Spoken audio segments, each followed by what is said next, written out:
Hello, providers and partners. We are pleased you are here to learn more about leading practices and minor renovations for early childhood education.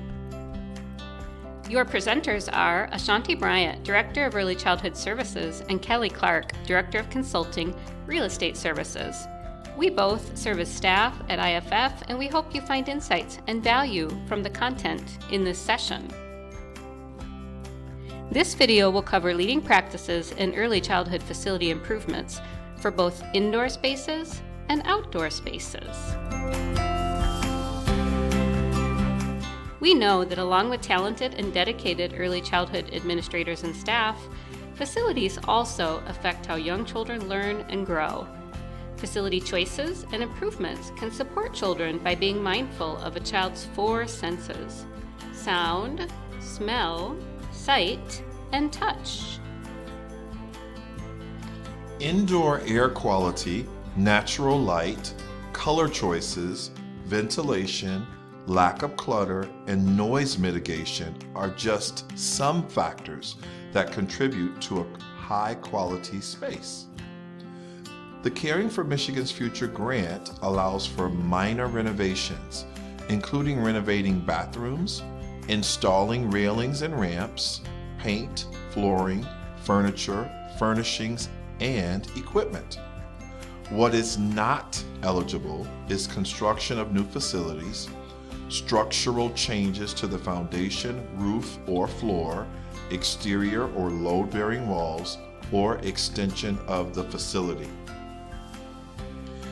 Integrated throughout this webinar will be the concept of universal access. Universal access is the design of environments so that they are usable and accessible by all people to the greatest extent possible without the need for adaptation. Today we will focus on welcoming space, layout, and comfort, as well as outdoor spaces. Creating a welcoming space for our youngest community members benefits from connecting them with nature, being intentional about paint colors, finishes, and acoustics, choosing lighting that is appropriate for the space, and minimizing visual clutter.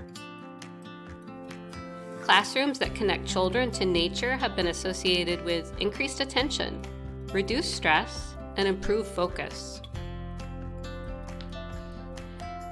Children learn through visual communication, and color helps them to make sense of our environment. Colors affect us, even when we do not consciously perceive them. Neutral paint colors are calming and allow elements like children's artwork to provide pops of interest throughout the room.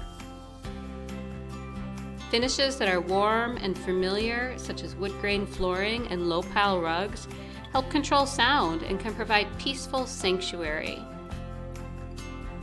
Bright and active colors are good for areas that promote movement, and large hallways can provide accessible space. Busy children can create lots of noise, which can be difficult for those that find this overstimulating. Acoustic panels can be placed on the walls or the ceiling to mitigate noise and reduce echo. Bathrooms offer opportunities for minor renovations that promote universal access. Barrier-free entry, low toilets, roll-under sinks, grab bars, and motion-activated faucets are just some examples of small changes that have the potential for big impact. Lighting sets the mood in physical space and influences reaction. Energy efficient and soft lighting are ideal for classroom spaces. Other lighting options include LED lights hidden on top of the ductwork, track lighting, clip-on lamps, under-the-counter lamps, and specialized indoor lighting. Window shades are important for light control as well. Filtered shades still allow light while blocking heat, and blackout shades can darken a room for nap time. Consider lowered lighting in areas such as a reading nook and/or an activity table to create a comfortable environment at a child's scale. Research has suggested that children in heavily decorated classrooms can be more distracted and demonstrate smaller learning gains or outcomes than in less cluttered environments. Furnishings can include cabinets and bookshelves that provide plenty of places for items to be put away and reduce clutter. A layout that enhances the child's experience is at child's scale, has materials accessible to children, and creates areas of retreat or refuge. Efficient and safe layouts don't create blind spots. They define areas based on activities and promote independence while eliminating physical barriers. This image shows how ramps and railing can ensure accessibility and be used by all. Internal furnishings can offer lots of opportunities for flexible spaces, as this image shows the movable, flexible walls and furniture. This image shows how a water table, cabinets, fixtures, and equipment at child scale promotes independence and skill building. Comfort for children and staff is related to indoor environmental quality. Factors to consider include temperature, humidity, and ventilation. Simple steps for better air quality can include bringing in an air purifier to clean contaminants in the air, using a humidifier to reduce moisture, and utilizing an essential oil diffuser to introduce moisture and soothing scents. Integrating a number of different leading practices through minor renovations can have a big impact on an early childhood space. This example shows the impact of the installation of recessed lighting, new storage to reduce clutter, a new table and chairs and coloring area, fresh paint, and an acoustic panel on the wall. Outdoor spaces are important in the early childhood experience.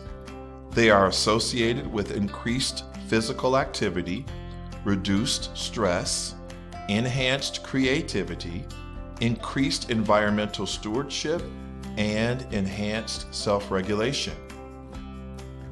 There are several outdoor furnishings that are inviting to children, visually appealing, and help children to connect to nature. Raised garden beds accommodate all children, including those using wheelchairs. Water play furniture, music play, and the elevated sand station in this image are available at accessible heights and allow for roll-up or stand-up use.